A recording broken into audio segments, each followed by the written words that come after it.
Okay, welcome to your review for Chapter 5, Section 2, Electron Configurations and the Periodic Table. Talking about just some of the general areas on the periodic table.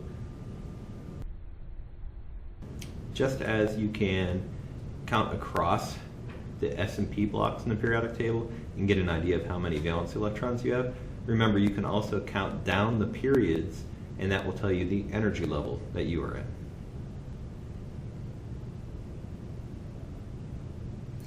Okay, quick review of the different blocks in the periodic table. You remember you have the S block on the left side of the periodic table, and the S block contains your very reactive metals, alkali metals.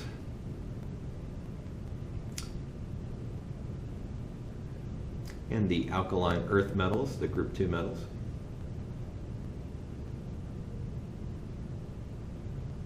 Don't forget hydrogen and helium don't behave quite as well as the other ones. They're kind of unique because they only have that S sublevel, so they can only hold a maximum of 2 electrons, and with 2 electrons they do have that stable outer valence shell. On to the D block. Remember, these are called the transition metals or transition elements. We also have the P block.